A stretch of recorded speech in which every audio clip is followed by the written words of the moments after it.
this stuff is. We have the upper respiratory tract up here and the so-called lower respiratory tract located in the chest cavity. And two primary functions. One is exchange of gases.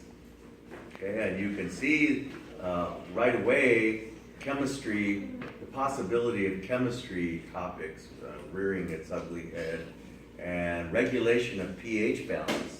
We're going to have to talk all about that and what that means. And healthcare professionals should know about these topics because they come up in the field, and you'll find that you'll be about the only one that really understands what's going on because you took my class. And so it's important stuff. Okay, so the definition of respiration is exchange of gases between organisms and the environment. And we live in this rather, I think, almost bizarre atmosphere that contains 20% oxygen, 21% to be exact. Oxygen is a very reactive substance. It's actually reasonably carcinogenic, believe it or not. And it's rare to find a planet that has an oxygen atmosphere. And so we live in an oxidative environment, basically. Oxidation gets its name from oxygen, because the chemistry of oxygen can be summed up by the fact that all it wants to do is take electrons from other molecules, and it's very good at it. Okay, when a metal corrodes, it's giving electrons to oxygen in the air. Okay, and so it's not surprising that so many of the chemical processes in our body are oxidative processes that involve loss of electrons, because down at the end of the line, we've always got oxygen as the ultimate electron acceptor. Okay? Electrons aren't going to go anywhere if there's nothing to take them, and so most of these processes wouldn't happen on any other planet but ours. Okay, so exchange of gases occurs in two places. The little air sacs in the lungs, called alveoli, which is plural. And so the function of the lungs, we all know, is to oxygenate blood. Blood is pumped to the lungs, and oxygen flows in from the environment and is absorbed into the blood. And that process is called external respiration. Then the blood circulates to all parts of the body, and we have another exchange of oxygen with the tissues. Where are the tissues? Everywhere. Okay, so arterial blood has a red color because it's carrying oxygen out to all the tissues of the body. And when the deoxyhemoglobin without oxygen is blue. Okay? Oxyhemoglobin is red. I was going to bring in my little pulse ox, but I have done this in the past, and most students seem almost bored with it. They seem to all know what it is and have seen one already. It's a little thing you stick your finger in, and it tells what your oxygen hemoglobin saturation is. Okay, and it's very valuable information to know what your hemoglobin saturation is, because it provides an index on pulmonary function. The best index of pulmonary function is if a person is pink or not, okay? Because that means that their blood is red and it's oxygenated. If people start to turn blue, they're in a condition called cyanosis, and they're lacking pulmonary function, and they're not oxygenating their hemoglobin. So we'll be talking about all that stuff in detail. Okay, so this is kind of a dorky picture, but the air was meant to be breathed in through the nose, because the nose is essentially our air conditioner. You may have noticed what happens if you breathe in through your mouth. The tissue gets all dried out, and the air is just a little bit dry as it enters our lungs. we do that when we have a heavy oxygen requirement, but it's better to breathe through your nose if you don't, because the nasal cavities are air conditioner. It warms, moistens the air, and removes particulate matter. So, okay, and a little nasal anatomy, mostly cartilage, as we know. Okay, the anatomy of the nasal cavity is good stuff to know. And we've talked about the nasal conchae before that serve as baffles.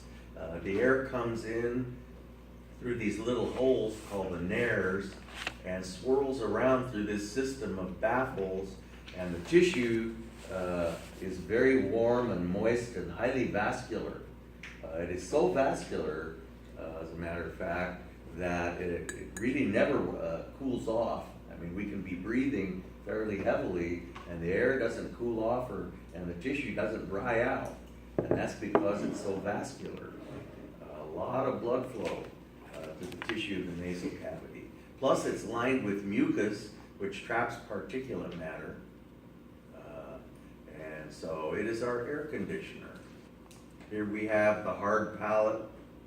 You may recall that, and back here the soft palate, and all of that's good anatomy to know. Okay, so our air conditioner. So that's the first stage of respiration, is breathing the air in through the nasal cavity. And the nasal cavity is larger than you might think. Okay, and we've seen these pictures many times before. Probably see them again. Okay, mucus is a very important substance in the human body. It's not just involved in the respiratory system, it's involved in a lot of other organ systems where it performs a myriad of different functions. Okay, the primary function here is to prevent the tissue from drying out and mostly to trap particulate matter. We even secrete mucus deep in the lower respiratory tract, and little cilia sweep it up out of there. And everyone always has to tell the story about folks who smoke, put those little cilia to sleep, and so they don't sweep the mucus out. So a lot of those folks have to cough to get the mucus out. Otherwise, there's no other way to get it out. It's true, but I mean, you know, doesn't stop people from smoking, nor am I on a big harangue to accomplish that. It's an aqueous suspension of a substance called mucin, which is kind of half protein and half carbohydrate. Okay? The sinuses, really their respiratory function is somewhat obscure, but they all open up via teensy little passages into the nasal cavity. And an obvious, probably the reason that they have to connect to the nasal cavity is just to equalize the pressure. Boy, if those little conduits ever become plugged up, because you have really serious symptoms. People who have sinusitis, usually it's the cause is those little passageways get plugged up, and so every one of those is connected by a little tunnel which opens up into the nasal cavity. And the surgery to open up those little passageways is not fun. Okay, it's the only time I've ever heard of cocaine being used as a pharmaceutical. Is if you have that surgery, they'll soak cocaine hydrochloride in cotton and stuff it up in there because it's a local anesthetic. And so, but that seems to be the best remedy. Okay, but the obvious function of the sinuses, it seems to me, is just to render the skull lighter. Don't want the cranium to be any heavier than it has to be. And so, of course, it makes our voice resonate in a way that we think is pretty nice, but that's probably has nothing to do with why we have them. Okay, so the sinuses, we've talked about them before. And that's kind of enough talking about them. The pharynx is an anatomical structure that we need to talk about, and it's good anatomy. It's a passive conduit that connects the nasal cavity with the lower respiratory tract. And it doesn't perform any physiological function other than it's just a pipe through which the air travels once it's been conditioned. But the anatomy is kind of neat. It consists of 3 parts. I will never just ask pharynx in lab. In fact, I even have some lecture quiz questions on some of this anatomy because it's important to understand even in the physiological context. So the nasopharynx, best to point to a picture. So the nasal cavity formally ends right here at the posterior part of the nasal conchae, okay? And the part of the pharynx in between this little thing that hangs down in the center of our oral cavity is called the uvula, and it's part of the soft palate, okay? Between the uvula and the nasal conchae, that part is called the nasopharynx, okay? The soft palate closes when we swallow to prevent food from going up into the nasal cavity. So this is nasopharynx. The part between the uvula and the epiglottis is the oropharynx, which is the same thing as our throat. And it really doesn't comprise a very large part of the pharynx, does it? So I have a quiz question that says, which of the following is synonymous with throat? And I say nasopharynx, oropharynx, or laryngopharynx. And what one do you pick? Oropharynx. Finally, the part below the epiglottis, which is the little trapdoor that closes over the airway, okay, when we swallow food or water, that little part is called the laryngopharynx, or depending on how you choose to pronounce it, laryngopharynx. Okay? And so that closes when you swallow something. If you have a dental mirror, you could actually stick it in the back of your mouth, turn it upside down, and see all this stuff just around the corner. You just barely can't see it when you look at a mirror. It's quite interesting.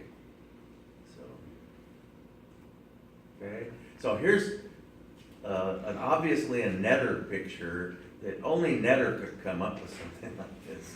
What he's done is taken the pharynx out of somebody in his mind and cut it open, okay, and spread the edges apart so that you can see right here we're looking at the uvula, and this is the oropharynx. And up here, we're in the region of the nasopharynx. You can see nasal conchae. And this is the epiglottis. And you can see how that would close over the opening to the airways called the glottis. And so the epiglottis closes quite nicely over that. And so sort of a bizarre looking picture. I've always liked that one though. So that's the pharynx. The larynx is the organ of speech. Its upper margin is formed by the hyoid bone, okay, and it's purely a cartilaginous structure. The largest cartilage is called the thyroid cartilage, and you can palpate this little part that protrudes anteriorly. We call it the Adam's apple, okay? The thyroid prominence, Adam's apple. We have the cricoid cartilage down here, and the beginning of the trachea, the windpipe, and you can see these tracheal C-rings which hold the trachea open. Okay? So we don't want the trachea to be collapsible, do we? Okay. So here is a mid-sagittal slice looking through the larynx, and you can see the vocal cords, and this is a little cartilage that controls the tension on the vocal cords. And there are several muscles that attach to this arytenoid cartilage, and depending on their state of contraction, if you pull this arytenoid cartilage back, that's gonna put increased tension on the vocal cords, won't it? And that'll increase the pitch of your voice. So, testosterone secreted by males during puberty increases the thickness of the vocal cords, so you have the inherently deeper voice possessed by males. Okay. So here's a posterior view of the larynx, and you can see the epiglottis, which closes over the glottis. And all the tissue's been stripped away, and we just look at the cartilaginous portions, and you can see the thyroid cartilage posteriorly, and the cricoid cartilage, and the epiglottis. And you can see how it would fit right over the glottis when it folds down. Okay, and there's another picture. You can see how this epiglottis fits quite nicely over the glottis, and right in there we have the vocal cords. Vocal cords. A little picture in your book that shows how different muscle actions control the position of the vocal cords. And you don't have to know that. It's kind of a fun picture. Okay, so we passed the larynx, and the next structure is the trachea. And the trachea is not a passive conduit. It actually has a physiological function. It's lined with ciliated pseudostratified columnar epithelium. Remember that? And the cilia, about every half a dozen cells is a mucus-producing cell. And so mucus is produced, and the cilia sweep the mucus up and out of the trachea. And really all of the airways from here on down have a structure similar to the trachea, except they're smaller. And they secrete mucus, and they're lined with the same epithelial tissue, and constant ciliary action sweeps the mucus with its trapped particulate matter up and out of the respiratory system. So we're constantly cleaning the respiratory system out. Plus there are macrophages that patrol the lower respiratory system diligently and phagocytize any foreign invaders or anything that they run into, sort of garbage collectors. So, okay, and the trachea are lined with these C rings, and you can see that all of the airways have a structure similar to the trachea, and these structures get smaller and smaller and smaller. You can actually hold a lung in your hand fairly easily. And it looks like it would be very soft, palpable tissue. It looks soft, it's very moist, and it looks soft, but the moment you compress it, it's rigid. And that's because it's filled with all these little cartilaginous airways, totally perfused through it, all the tissue.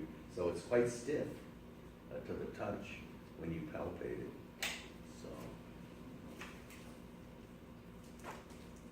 Okay, and here's the structure of one of the C rings. The reason the ring doesn't go all the way around, there are two reasons I can think of. One, you've got a little muscle right here, and when that muscle contracts, it constricts the airway. When the muscle relaxes, it dilates the airway. Okay? And there are actually drugs that people take in inhalers that are bronchodilators. Okay, albuterol being the most common one. Also, just posterior to the trachea, you have the esophagus, and when a big bolus of food passes down the esophagus can expand into the airway. Okay, and so that's another reason why the C ring doesn't go all the way around. Here we have a nice picture of the ciliated pseudostratified columnar epithelium, and this is your typical cartilage picture below it. Okay, and another picture there. What's this back here? Trachea? Esophagus. Yeah, and here's the trachea. So you can see how the esophagus could expand into the trachea, and here's that little muscle that controls the amount of dilation or lack of it of the trachea. Okay, and our ciliated epithelial tissue.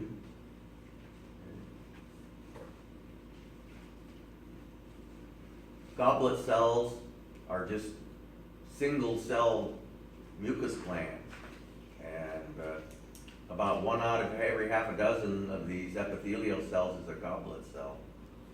And the tracheal cilia sweep the mucus out of the trachea. Okay? And there's an electron micrograph showing the cilia. So, at some point, the trachea bifurcates into two lesser airways, one going to each lung, called the main stem bronchi. This is one slide that I changed because this is the terminology we're going to use in lab, so I thought I'd better use it in lecture too. Okay. So the larger the bronchus that goes to each lung is called a main stem bronchus. The plural of bronchus is bronchi. Okay? And then, of course, each lung consists of more than one lobe that operate independently of each other. The right lung has 3 lobes, so you're going to have 3 lobar bronchi. Okay, it's kind of hard to tell which ones are the lobar. That one obviously is, and that one is. Okay, probably that one too. And the left lung only has 2 lobes, so it's only going to have 2 lobar bronchi. 1 lobar bronchus goes to each lobe. Then each lobe consists of a number of segments, and so in the hierarchy of bronchus, bronchus hierarchy, the next smallest type of bronchus is the segmental bronchus. Okay, so we have main stem bronchi, lobar bronchi, and segmental bronchi that we'll learn in lab.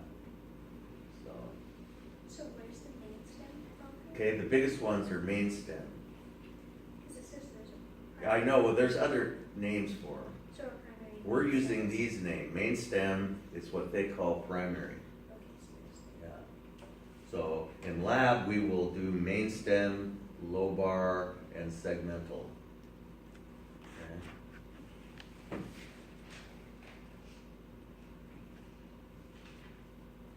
That was kind of a pretty picture. You can see why the lungs are so stiff, because if you strip the tissue away, all you see is these highly cartilaginous airways called the bronchial tree.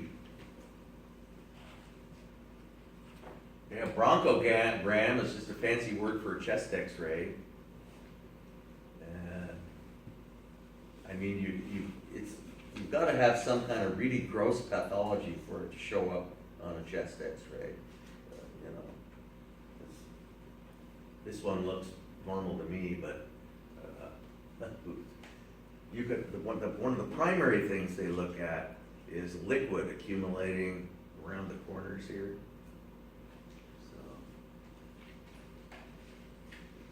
Which is a sign of pulmonary edema, okay? Which is, the word pneumonia, I should say something about that. It's sort of a catch-all word. It's not a specific disease. It's a catch-all word that means the same thing as pulmonary edema. There are a number of different diseases, that cause pulmonary edema, and so the person is said to have pneumonia. There's actually Streptococcus pneumoniae, a specific one that causes those symptoms, but lots of other, there are all kinds of viral pneumonias. So lots of things can cause this pulmonary edema. So, not a good thing. Okay? Lung cancer arises from epithelial tissue, and the word carcinoma is a malignant tumor derived from epithelial tissue. And the epithelial tissue lines, is the tissue that lines the bronchi. So that's where all of that begins. So the functional unit of the respiratory system, which is the following, is the functional unit of the respiratory system. And the answer is alveolus. It is the teensy little air sac lined with lots of elastic fibers that are capable of expansion and contraction. And they form clusters like grapes around the ends of these terminal bronchioles. The smallest artery was called an arteriole. The smallest bronchus is called a bronchiole. And at the end of each terminal bronchiole is a little cluster of alveoli. And they're very small indeed. The respiratory system contains about 300 million of them. Okay? And of course they're highly vascular because the whole purpose of these little functional units is that oxygen passes from the air into alveolar blood. So there are all kinds of little blood capillaries surrounding each alveolus. Alveoli is the plural for alveolus. Okay? Just like a little cluster of grapes around the ends of each bronchiole. So the bronchiole has little openings that open up into each alveolus.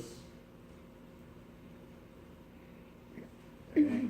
Lots of elastic tissue in the walls of these alveoli, and this is sort of not really to scale because the walls aren't quite this thick. But you can see this is a blood capillary.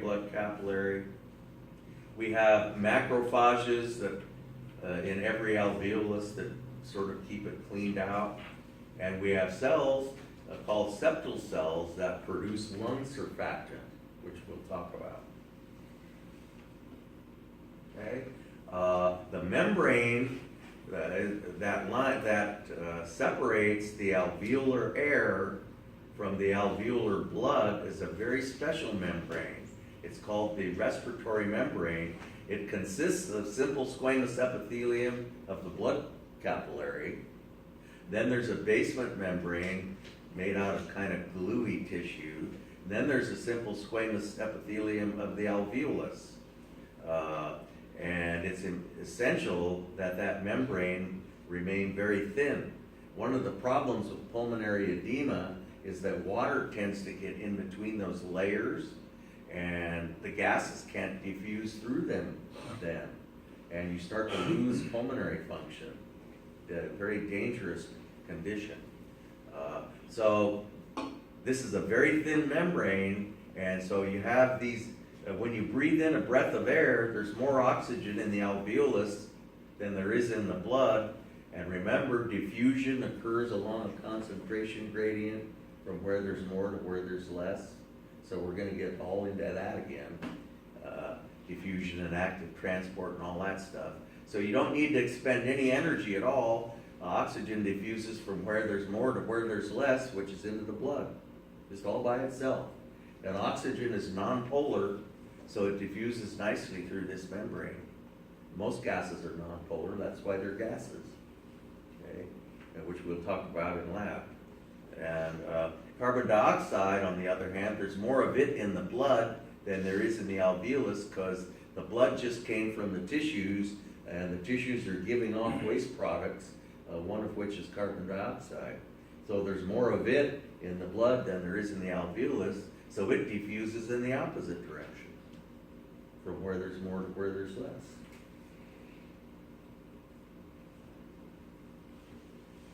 Okay. Lung tissue is very porous. It's the most porous tissue in the body by far, because you have all these little air sacs in there. When you get a CT of the lungs, you have to set the machine at a totally different setting, or an MRI really, but it's more prominent in a CT.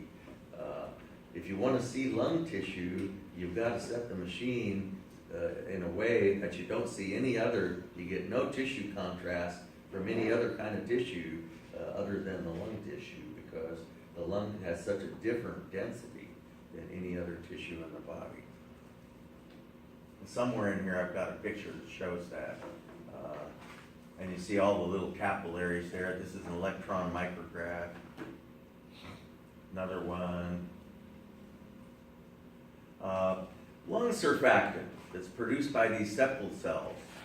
Uh, most tissues of the body have a thin coating of water on them, okay? It's what you'd think of as being the case. If they're moist, okay? One thing we'll learn about water is that it's quite a highly polar molecule. I think we've talked about this already. It has quite a bit of charge character. That means one water molecule has a high degree of attraction for another water molecule. Water molecules attract each other. That's why water is a liquid that's rather hard to evaporate, okay? And so water molecules stick together. That's why water, if you have a container full of water, it almost acts like it has a skin on it. And that property is called surface tension. That's why insects can float on the surface of water. That's why water drops are bigger than other drops, because they're of this skin. All the water molecules on the surface of the drop have a high degree of attraction for each other. It sort of holds the thing together. So the walls of these alveoli are coated with water, and so when they collapse in their collapse form, the walls tend to stick together. And so if you just had one of them sticking together, it'd be fine, but if you have 300 million of them sticking together, all of a sudden you're looking at big problems with breathing. And so what these surfactant molecules do is they get in between the water molecules. They're both polar and nonpolar, and they have sort of a dual personality, and they can mix with the water and kind of get in between the water molecules and prevent them from attracting each other so much. Physiologists and chemists like to say that we have reduced the surface tension of water. That is kind of meaningless, I think, to most students, and I can see why. Let's just say that it gets in between the water molecules and they can't stick to each other anymore. Okay? So respiratory distress syndrome is exhibited by many premature babies who haven't started making enough lung surfactant yet, and so they have difficulty expanding their lungs, and their chest muscles have to work really hard to expand their lungs, and their chest muscles get really tired. It's an exhausting process just to breathe. Okay? So there are those septal cells producing their surfactant. And here's a better picture showing the surfactant coating everything. And if the surfactant coats kind of mixes with the water, and the combination of the two coat everything, and surfactant doesn't attract other surfactant. And so the walls of the alveoli don't stick together, and so you don't have that problem.